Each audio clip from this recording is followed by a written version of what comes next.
Salut, Émilie. Comment vas-tu ce matin? Salut Mathia, écoute, ça va très bien et toi?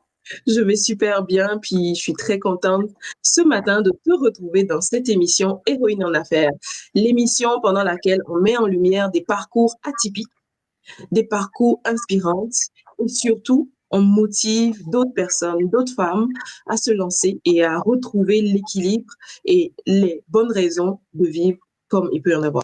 Donc ce matin, on va parler de toi, Émilie. Présente-nous, c'est qui? Présente-toi, c'est qui Émilie? Qui c'est Émilie? Émilie, en fait, elle a travaillé pendant 5 ans dans le recrutement, puis pendant 11 ans dans tout ce qui est événementiel. Donc, j'étais chargée d'événementiel et responsable commercial chez un gros traiteur de ma région. Donc, on gérait des réceptions jusqu'à 5000 personnes. Donc, gros événements. Donc tout ça pendant un peu plus de 11 ans et puis, l'année dernière, au mois d'avril, j'ai eu envie de passer à autre chose, de trouver ma place différemment et donc de créer ma société pour pouvoir, être moi pleinement, aller au bout, de ce que j'avais envie et donc c'est ce que j'ai fait et donc j'ai lancé, ma structure en septembre, 2024, qui est voilà ciblée focus sur la partie, vidéo branding et vidéo pour entreprise. Voilà pour, Wow. qui c'est Émilie. Écoute, là, je sais que tu n'as pas tout dit, parce que moi, j'aimerais savoir comment tu atterris à travailler dans l'événementiel. Ça t'a toujours attiré ces domaines-là ou c'est le parcours académique? Parle-nous un peu plus en profondeur, s'il te plaît. Bien sûr. Non, c'était pas une évidence. Mon mari était muté en fait, sur Besançon et au retour donc là, c'est là où je travaille dans le recrutement et au retour donc dans ma région à Nancy, j'ai recherché du travail comme tout le monde et je suis tombée justement, par hasard sur une petite annonce, pour, ce traiteur-là et en fait, dès l'entretien, je savais que je voulais y bosser parce que voilà, c'était tout ce qui me plaisait. Hem Et donc du coup, j'ai eu la chance d'y rentrer. Et puis, c'était vraiment un métier passion, je suis tombée dedans très vite et après voilà, c'était vraiment une passion au fil des années. Vraiment une vraie découverte pour moi aussi et c'est vrai que c'est un métier qui est passionnant en tout genre. C'est un métier, voilà, qui demande, qu'on s'ennuie jamais en fait, qui demande toujours tout le temps de se renouveler, qui demande une vraie complicité, une vraie proximité aussi avec les clients et de voilà, de préparer les événements, de les voir le jour J, de pouvoir les faire vivre. C'est vrai que c'est un sentiment qui est très agréable, en fait. Donc voilà, donc je suis tombée après dans la marmite et puis, voilà. Donc j'ai vraiment adoré ces 10 années-là, qui étaient vraiment, passionnantes en tout point, qui m'ont énormément appris. J'ai eu la chance aussi d'être entourée, d'avoir un directeur qui était vraiment à l'écoute, qui était vraiment là pour me faire évoluer aussi. Donc qui m'a fait vraiment évoluer à ses côtés, qui m'a appris beaucoup de choses. Je pense qu'il y a beaucoup c'est aussi grâce à lui, je pense que j'ai osé, démarrer moi, parce qu'effectivement ça a été, très riche, tout ce que j'ai pu apprendre à ses côtés. Wow. Mais c'est parfait parce que, en fait, les gens pensent que se lancer en affaires un jour, c'est parce qu'on n'avait pas un beau parcours dans le salariat ou qu'on n'aimait pas de bout à bout tout ce qu'on faisait. Puis oui, ça arrive que c'est parce qu'on n'aimait pas ce qu'on faisait. Mais moi, je pense que les missions de vie, le pourquoi, ça évolue. Est-ce que ça a été le cas pour toi à un moment donné? Tu étais bien alimenté parce que tu faisais dans l'événementiel, puis dans le recrutement aussi, hein, pour ne pas parler de ton passé avant l'événementiel. Est-ce que toi, le pourquoi a évolué ou ça a toujours été le même fil conducteur? Dis-nous un peu aujourd'hui, là, qu'est-ce qui te stimule? Non, ça a jamais été, non, parce que tu m'aurais parlé de ça il y a 5 ans, il y a 6 ans, je t'aurais dit: «Bah non, en fait, je suis bien où je suis». C'est vrai que j'avais, voilà, une boîte sympa, j'étais super autonome, même au niveau, confort salarial. J'avais un confort aussi, au niveau de mon travail, qui était intéressante. J'avais pas des risques, d'être mis à la porte demain. Donc j'avais une carrière, on va dire, encore des perspectives d'évolution aussi peut-être. Donc c'est pas ça, c'est juste qu'à un moment, donc j'ai mis 2 ans en fait, 2 ans où à un moment donné, il y a eu un changement de direction, il y a eu tout ça qui fait que la société aussi a changé. Des nouvelles personnes sont arrivées aussi au sein de la structure et à un moment donné, je me suis plus forcément sentie à ma place, plus forcément, ressenti le pourquoi justement, ce fameux why, pourquoi j'étais là au début et donc pendant 2 ans, j'ai eu beaucoup de remises en question, hem, à me dire: «C'est moi, c'est pas moi». Voilà, on se remet aussi en question nous-mêmes en se disant: «C'est moi le problème, je sais pas». Et puis à un moment donné, bah, voilà, ça a été plus fort. J'ai eu un arrêt maladie, ouais, forcé, on va dire, sur mon mois de février l'année dernière où, bah, anxiolytiques, arrêt maladie, tout ça, ça m'a un peu plombée. Je m'étais jamais mis en arrêt jusque-là, donc c'est vrai que je l'ai pris vraiment comme un échec personnel, cette période-là, et c'est là où je me suis dit: «Stop, en fait, non, tu es vraiment plus à ta place et il est temps de la retrouver et d'aller vers quelque chose, bah, qui t'épanouira à nouveau et où tu seras de nouveau à bloc». Moi, j'ai du mal, je suis un peu une tout ou rien. Soit je me donne à fond, soit je me donne pas, et là, j'ai arrivé à un moment où j'étais plus à fond et donc je le vivais très mal, en fait. Et donc c'est pour ça qu'à un moment donné, voilà, j'ai contacté ma direction en leur disant: «Stop, je veux plus qu'on me regarde pour, Wow. ça». Et alors je savais pas trop ce que je voulais faire parce que ça s'est fait un peu alors même s'il y a eu 2 ans, mais malgré tout cette décision-là s'est faite un peu précipitamment, en fait. Ça s'est joué en l'espace de 15 jours, donc j'avais pas franchement mon plan B qui était défini dans ma tête, mais je savais en tout cas ce que je voulais plus, et je Oui. savais ce que je voulais, mais encore pas tout à fait le domaine. Voilà, donc après il m'a fallu quelques mois pour remonter un peu cette pente-là et après me remettre vraiment focus sur mon nouveau projet professionnel, mon nouveau projet de vie, en fait. Ben oui, ben oui. Puis j'imagine sur un plan, on va dire, personnel, il y a eu des choses aussi qui ont déclenché le déclic comme quoi tu ne te retrouvais plus au bon endroit. Moi, par exemple, quand j'ai commencé à crier sur mes enfants le matin, en les préparant, quand j'étais en mode pour aller au travail, j'avais la boule au ventre, je me retrouvais pas. J'étais en réunion avec mes collègues, quand je disais quelque chose, puis les réactions, c'était comme si j'étais une bille d'une couleur qui n'est pas du tout pareille. Tu sais, quand tu te retrouves dans un environnement où tout te vomit, et parfois, quand je suis pas en réunion, je suis heureuse, en fait, quand j'écoute les autres parler d'un sujet que je maîtrise, mais qu'on m'a pas invité, franchement, je suis heureuse. Est-ce que toi, tu as eu des choses personnelles un peu mélangées comme ça? Ou- Oui, bah, forcément, parce qu'effectivement, ce qui te touche, pendant toute la journée au travail, quand tu rentres le soir, bah, tu décharges forcément chez toi. Donc c'est vrai que ma famille vivait aussi avec moi au boulot. Le soir, voilà, c'était, je me lâchais, en fait, de tout ce qu'il y avait, au fond de moi, tout ce qui s'était passé sur la journée. Fatalement, bah, je me lâchais le soir, C'était nos principales, conversations, en fait, et ça prenait vraiment toute la place. Eux, c'est Hmm. l'été à me dire: «Mais qu'est-ce que tu continues? Arrête, fais autre chose, arrête, ils sont en train de te bouffer». Enfin, ça commence à trop te bouffer, trop. Mais bon, voilà, je me disais que, allez, ça allait passer, en fait, qu'il allait avoir, je sais pas, une réaction de je sais pas d'où, quelque chose qui allait, un petit coup de baguette magique et qui allait, refaire vivre tout ça. Et c'est vrai que malgré tout, bah, j'aimais ce que je faisais. L'activité en elle-même me passionnait, mais c'était l'environnement qui me convenait plus. Ouais. Donc c'est vrai que c'est à un moment donné, bah, tu as un dilemme et à un moment donné, bah, tu décides de te choisir, en fait, donc et et choisir toi et ta famille aussi, ouais, parce qu'à un moment donné, ça prend vraiment, vraiment trop de place. Alors même si l'entrepreneuriat en prend aussi, hein, puisque forcément, mais c'est pas dans le même, moi, c'est vrai qu'aujourd'hui, on me dit, «Ah ça y est, on t'a retrouvé. Comme tu es, voilà, tu es nouveau épanoui». Voilà, des choses effectivement, je m'étais perdue pendant quelques années, donc ça fait du bien aussi d'entendre ça et d'entendre autour de toi que tu t'es retrouvée et qu'on te reconnaît, quoi. Waouh, bravo, bravo Émilie. Puis écoute, tu t'es positionnée d'une manière stratégique et j'aime tellement ton positionnement. Je t'encourage à vraiment en parler plus. Mais dis-moi, comment tu as eu l'inspiration pour prendre ce positionnement unique que tu as aujourd'hui? Puis parlons de ce que tu fais aujourd'hui un peu. Comment j'ai eu l'inspiration?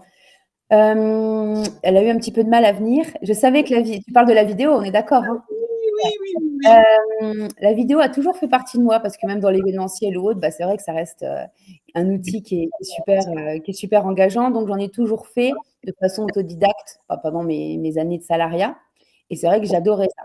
Je savais pas trop où je voulais amener mon activité, mais je savais qu'il fallait une part de vidéo parce que, voilà, c'est vraiment quelque chose que j'adore. Et puis, j'ai suivi un coaching business en mois de mai 2024 qui m'a permis justement de m'ouvrir un peu les yeux aussi et de me faire avancer. Et là, du coup, j'étais vraiment sur la partie, recrutement, marque employeur en vidéo, mais ça restait encore un petit peu flou. Et puis, j'avais dans l'idée justement de mettre en avant les entreprises grâce à la vidéo. Ça, c'était, voilà, ce que j'avais dans ma tête au départ, notamment pour les recrutements. Et je me suis dit: «OK, mais à un moment donné, si tu dois convaincre les clients à se mettre en face de la caméra, va falloir que tu t'y mettes aussi». Et oui, Oui, d'accord. parce que pour rassurer les gens, pour leur dire: «Mais si, c'est rien, et tu l'as pas fait», c'est pas génial. Donc du coup, je me suis vraiment mis à je me suis motivée, je me suis, j'ai osé le faire donc en septembre où j'ai commencé justement à faire, des petites vidéos sur LinkedIn, où au départ, j'étais vraiment sur la partie restauration hôtellerie. Donc c'était un peu justement de mettre en lumière tous ces métiers oubliés en fait, les métiers qu'on connaît pas forcément, les métiers qui sont plus de l'ombre.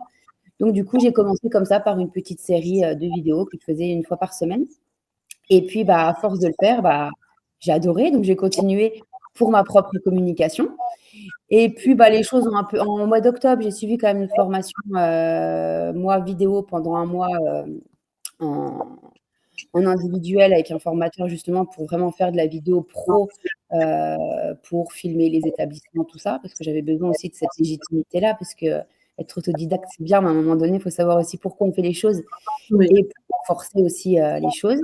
Donc j'ai fait ça au mois d'octobre.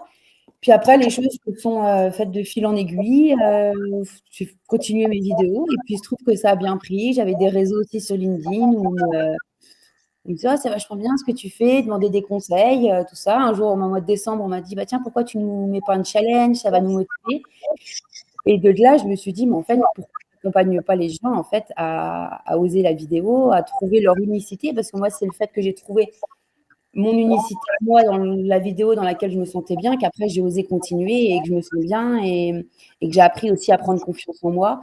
Donc voilà, donc c'est de là, en fait, un peu par hasard que j'ai lancé cet accompagnement-là, donc qui a commencé en janvier et en fait, Wow. bah, je suis ravie parce que ça prend une super tournure. Les gens, voilà, pour les premiers accompagnants sont vraiment ravis, donc moi encore plus et c'est un vrai plaisir, en fait, quand je les vois évoluer. Quand au départ, c'est: «Ah non, mais de toute façon, non, moi je me cacherai derrière une mascotte, je ferai pas» et qu'au bout d'une semaine, ils ont leurs vidéos et qu'ils sont en face cam et qu'ils prennent plaisir.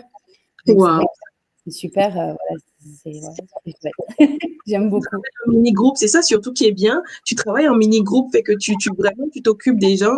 T'es pas en mode comme d'autres personnes. Écoute, moi, j'ai pris un accompagnement justement pour LinkedIn à des milliers d'euros et on est dans des groupes énormes et on voit à peine, je dis bien à peine la personne qui fait l'accompagnement et c'est écœurant. Et je trouve que quand c'est comme ça, là, on n'assure pas une qualité de l'offre et franchement, moi, je ne recommanderais pas du tout cet accompagnement-là. Je n'ose pas dire le nom, mais je le recommanderais pas. Non, moi, je trouve ça important déjà de garder cette proximité, de bien connaître aussi les personnes. Donc c'est vrai qu'on est vraiment c'est vraiment un accompagnement au départ en petit groupe. Quand je dis petit, c'est petit puisqu'il y a 3 personnes maximum. Déjà en petit groupe, pourquoi? Bah, pour vraiment qu'il y ait un partage, pour qu'il y ait une valorisation aussi qui puisse être. C'est vrai que je parlais souvent au départ, cette confiance et de regard qu'on peut avoir face à soi-même par rapport à on n'a pas l'habitude de se voir en vidéo. Donc Mais c'est oui, vrai que cette image-là, elle peut être des fois compliquée. Et en fait, le but, c'est vraiment, bah, entre les uns et les autres, qu'on n'en retire que le meilleur et que voilà, ce soit vraiment que de la bienveillance et de la valorisation positive, justement, pour donner confiance, pour enchaîner. Donc pas trop gros, parce qu'autrement, ça, tu peux pas le faire. Alors que là, on est à 3, on discute comme un groupe d'amis, en fait. On voit toute la partie technique et après, voilà, on avance vraiment sur comment gagner la confiance en soi-là, comment, faire ressortir, bah, le meilleur qui ressort pour les autres aussi à l'écran. On analyse les vidéos, on voit aussi, bah, toute la partie montage, tout ça, il y a toute cette partie-là. Mais ensuite, on passe sur des entretiens individuels, là, vraiment pour travailler, bah, parce qu'après, bah, chaque activité est unique aussi. Donc après, oui. c'est de pouvoir avancer sur le calendrier éditorial et sur les concepts vidéo de chacun. Donc là, après, on passe en individuel et puis il y a quand même un suivi pendant 3 mois sur WhatsApp en plus pour pouvoir être disponible, pouvoir là aussi être en support, en conseil pour rassurer, pour aider, pour te porter mon point de vue quand on le souhaite, pour, Mhm. valider ou pas une vidéo. Des fois, des gens qui ont besoin aussi d'être rassurés Oui. ou qui sont bloqués à un moment donné en train de faire leur vidéo, ils ont pas la réponse et bah, là, du coup, je suis disponible, 24/24, Oui. enfin, sur 7 sur Franchement, voilà, moi, franchement, vraiment c'est génial. Je trouve vraiment génial ton concept. Et moi-même, comme je te l'ai dit là, moi, je vais y participer bientôt, même si j'ai déjà pris plusieurs formations sur LinkedIn. Je trouve ton approche tellement humaine. Et moi, c'est ça que je valorise. Souvent, quand je prends des accompagnements, en fait, je ne prends pas juste l'accompagnement, je prends le mindset de l'accompagnateur, puis je tisse des liens écoute, demain, là, peut-être toi et moi, on va se faire un projet ensemble, que ce soit un séminaire, une conférence sur la visibilité, la vidéo, le leadership, en tout cas des domaines où on peut vraiment se mettre en symbiose. Et moi, c'est ça que je vois dans l'entrepreneuriat. Les gens sont trop en mode dans mon coin, dans mon coin, dans mon coin. Sauf que non, il faut aller se connecter au coin, il faut aller tisser des liens, il faut aller donner pour recevoir, de mon point de vue. Donc, vraiment bravo pour ton accompagnement. Et tous ceux qui vont voir cette vidéo, moi, je les encourage, que ce soit sur LinkedIn, sur d'autres plateformes, allez vous faire accompagner dans vos montages de vidéos. Voilà, pour la petite partie publicité pour Émilie. C'est gentil. Mais je te rejoins complètement. L'humain, moi, ça veut vraiment partie aussi de pourquoi je vis. L'humain, je ne peux pas en passer. Ça faisait aussi partie des choses. Je dis, je veux de l'humain, je veux du social, je veux tout ça. Donc là, ça me permet vraiment de le faire et du coup d'avoir toutes les cartes en main, justement, tout ce qui pour moi est important, de pouvoir Oui. le recouper dans cet accompagnement-là. Donc c'est vrai que c'est cool. Et quand tu dis aussi sur LinkedIn, moi aussi au départ, quand je n'utilisais pas, j'avais l'impression que c'était vraiment chacun pour soi. Et en fait, non, on s'aperçoit que tu crées des vraies petites familles au sein de LinkedIn. Grâce à elle aussi, que j'ai eu cette idée d'accompagnement. Et tous les jours, hein, c'est vrai que tu peux poster un sujet où un jour tu es un peu moins bien. Tu en as plein qui viennent en privé pour te rebooster et tout. Et ça, c'est juste magique, en fait. Magique, bravo. Bravo, Émilie, pour cet environnement que tu te crées déjà, parce que, écoute, c'est motivant, c'est rassurant. Et justement, on va faire la transition. Parle-nous un peu, dans tes accompagnements, as-tu déjà une anecdote, un client, une cliente qui, justement, dans sa position de base, ne pouvait pas s'imaginer du tout faire de la vidéo, encore moins sur les réseaux sociaux. Est-ce que tu as eu une anecdote de quelqu'un qui, écoute, peut-être au bout de quelques sessions de formation, s'est dit, je me lance, et puis s'est lancé et ça a fait un boom. Est-ce que tu as une anecdote à nous raconter? Alors, par rapport au boom, c'est encore un petit peu tôt pour le dire, puisque la première session a eu lieu en janvier. Donc, on est mi-février, donc c'est un petit peu tôt par rapport à ça. Par contre, oui, 2 personnes sur 3 que j'ai accompagnées le mois dernier. Au départ, tu sais, je leur fais des petits posts questionnaires justement pour quel genre de vidéo ils aimeraient bien, tout ça. Et j'en ai une où c'était de toute façon, moi, c'est pas moi qui parlerai. Comme je te disais, j'ai une petite mascotte nounours. Donc, je voudrais faire parler ce nounours. Voilà, donc j'imaginais déjà au départ plus des vidéos d'animation du coup. Mais bon, une autre où c'était, moi j'imagine un théâtre marionnette où je vais parler avec mes marionnettes. Voilà, donc elles avaient plein d'idées en fait, très créatives, mais jamais elles en fait. Et en fait, ce qui a été marrant en fait, c'est là que je me suis rendu compte en fait en ce qu'on pense au départ et ce qu'on est capable. Il y a un monde, puisque quand on a commencé donc l'accompagnement le mardi, c'était ces mots-là. Entre le mardi et le jeudi, je leur demande de faire une petite vidéo toute simple, mais juste pour mettre en avant les choses et pour pouvoir justement introduire le jeudi où là, on va vraiment les valoriser, les mettre en avant. Et suite à ce jeudi-là, toutes les deux, le mardi d'après, elles m'ont envoyé leur première vidéo, en fait, après qu'on allait retravailler en montage, qu'on allait retravailler pour les rendre au mieux et les plus engageantes possibles, mais elles ont fait leur vidéo. Et aujourd'hui, quand elles m'écrivent, ou même quand elles commencent en disant oh, j'ai plein d'idées, j'ai plein de vidéos à venir, un premier entretien individuel avec une, là, qui est en train de faire plein de choses, mais qui ne se pose même plus la question de ces marionnettes, qui m'a dit oh, ça, je laisse tomber, du coup, je laisse tomber mes marionnettes, tout ça, maintenant, je vais me concentrer. C'est mission réussie, j'ai envie de te dire, parce que sans qu'il y ait besoin de les forcer de quoi que ce soit, en fait, d'elles-mêmes, le fait d'avoir fait ce pas, de savoir où aller, ce qu'elles vont faire, du coup, ça leur donne plein d'idées et les deux, elles sont à fond. Elles ont hâte maintenant, justement, d'avancer sur le reste et elles ne me parlent plus du tout de se mettre derrière un ours ou derrière une boîte à musique, en fait. C'est vraiment… c'est pas naturellement, en fait. Donc, à ce moment-là, moi, je suis contente et j'ai hâte de les voir vraiment se révéler comme elles sont. En plus, c'est des femmes qui sont, pareil, passionnées, qui ont ça en elles, qui, voilà, c'est le feu à l'intérieur par rapport à leur activité. Donc, ça peut que faire boum, comme tu dis. Oui. C'est le temps aussi qu'elles continuent justement à faire quelques petites vidéos d'avance pour se lancer. Mais c'est certain que qu'elles vont montrer une autre façon d'elles-mêmes, de facettes qu'on ne connaît pas, parce que moi, je les connaissais, mais pas comme ça, en fait. Et c'est juste génial quand tu les vois comme ça se révéler de la sorte. C'est super. C'est super. Franchement, ça me donne de l'espoir. Puis c'est le but de cette émission, donner de l'espoir, motiver, que ce soit des femmes, que ce soit des hommes. à se lancer, à braver une limite qu'ils se sont donnée eux-mêmes psychologiquement, limite qui souvent, là, il suffit juste d'un petit déclic.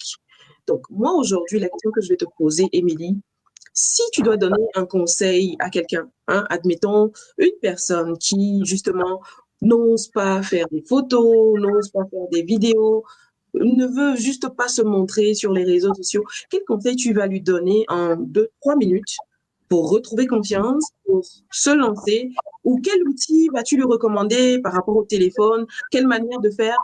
2, 3 minutes là, rapido, quel conseil tu donnerais à quelqu'un pour se lancer justement, que ce soit en vidéo ou sur les photos? Souvent en vidéo, en photo, ce qui se passe, c'est qu'on a souvent peur du jugement des autres, qu'on a souvent peur en fait du regard de l'autre. Et j'ai envie de dire, c'est dur de le dire, mais on s'en fout quelque part parce que et en fait, on s'aperçoit qu'une fois qu'on poste, les gens sont quand même super bienveillants. Au moins sur LinkedIn, il n'y a jamais de personnes qui vont. Donc le conseil que je donnerais au départ, quand vraiment on n'ose pas, c'est de commencer à en faire des petites pour soi où on parle vraiment de sa vie de tous les jours, qu'on parle quelque chose d'important, comme si on parlait à un ami, à ses enfants, des messages et de les montrer en fait à son entourage bienveillant. En général, ses enfants, sa famille, son frère, sa sœur vont pas avoir des retours critiques négatifs. En général, ça reste que bienveillant et positif et d'en faire le plus possible. Simplement des petites vidéos comme ça permet déjà de prendre confiance en soi et d'oser déjà les montrer à ses proches et d'avoir leur retour. Ces feedbacks-là sont super importants. Et ensuite, je dirais que c'est vraiment après, comme beaucoup de choses, c'est à un moment donné oser se lancer, tout simplement, justement. Alors, braver le regard des autres, c'est pas forcément évident. Euh, c'est clair, ça fait partie des grandes peurs. On a peur d'être jugé, on a peur de plein de choses. Mais en fait, des fois, une fois qu'on en poste une ou qu'on montre une photo, on s'aperçoit qu'en fin de compte, c'était pas grand-chose. Et qu'une fois qu'on prend du plaisir à tout ça et qu'on est bien, qu'on est authentique aussi quand on dit les choses, voilà, il faut vraiment faire passer le message qu'on a envie de passer. À partir de là, on y prend du plaisir, on voit que derrière, on apporte aussi des choses. Et donc, du coup, ça motive à en faire encore, encore. Mais voilà, petit à petit, il faut déjà patienter dans ce gros projet. Il faut vraiment déjà se familiariser avec soi-même et avancer. Et après, voilà, des fois, on a besoin de petites choses aussi pour pouvoir se rassurer. Donc, bon, là, je prêchais pour ma patrie, mais voilà, se faire accompagner, ça peut aider aussi. Je me suis fait accompagner aussi sur beaucoup de choses parce qu'à un moment donné, je n'osais pas franchir ce cap-là. Et au bout du compte, ça m'a apporté énormément. Donc, faut oser se faire accompagner et oser des petites choses l'une après l'autre. Clairement, clairement, clairement. Puis écoute, Émilie, c'est parfait ce conseil que tu viens de donner parce que selon moi, beaucoup de gens ne se lancent pas tout simplement parce qu'ils ne veulent pas oser. Et aujourd'hui, moi, je pense que c'est maintenant ou jamais parce que non seulement la conjoncture aujourd'hui, il y a de moins en moins d'emplois salariés, donc ça devient important pour monsieur tout le monde d'identifier ce plus qu'il peut apporter en termes d'expertise, en termes de compétences, en termes de talent qu'il peut mettre au service d'autrui, sur lequel il peut se baser pour justement développer une activité. Parce que ne nous trompons pas là, tout le monde a quelque chose à mettre sur la table. Et moi, c'est là où j'encourage vraiment, vraiment, vraiment. Si vous ne le savez pas, comme dit Émilie, il faut aller se faire accompagner. Aujourd'hui, on a des accompagnateurs, des formateurs, on a l'information qui est disponible partout. Après, il y a aussi la difficulté à choisir le bon canal.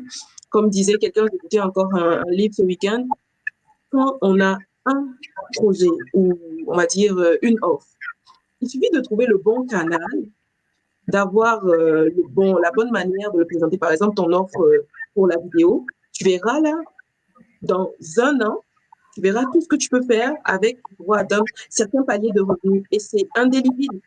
Du moment que tu te focalises sur une offre, un canal, tu auras du résultat. C'est là où c'est difficile pour certains de se focaliser sur un canal.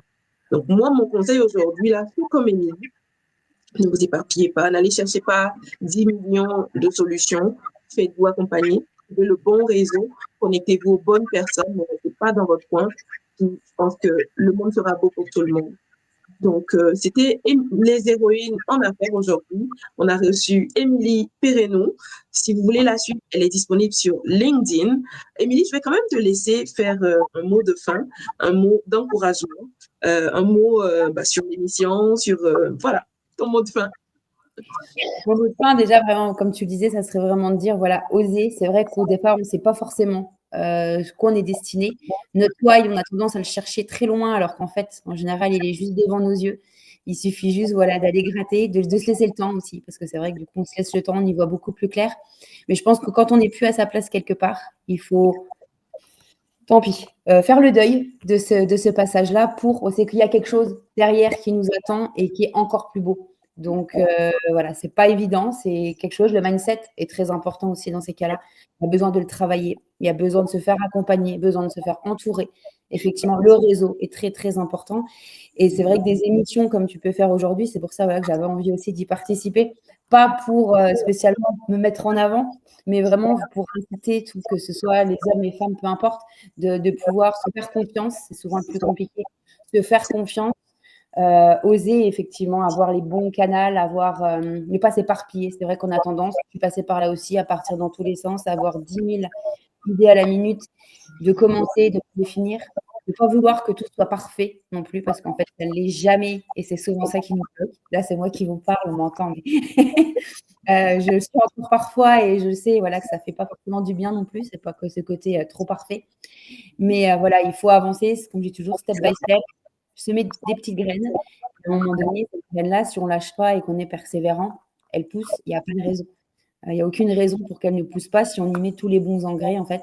Et ça, les bons engrais, ça passe par des accompagnements qu'on peut avoir aussi, toi, Mathia, voilà, par plein de choses. Et il faut croire en soi aussi. Et c'est le plus important. Yes, yes, yes. Je n'ai plus rien à dire, Émilie. Merci pour ce moment merveilleux et au plaisir à la prochaine émission pour nos spectacles. Merci beaucoup de m'avoir invitée. En tout cas, c'était un vrai plaisir. Parfait, j'ai terminé l'enregistrement.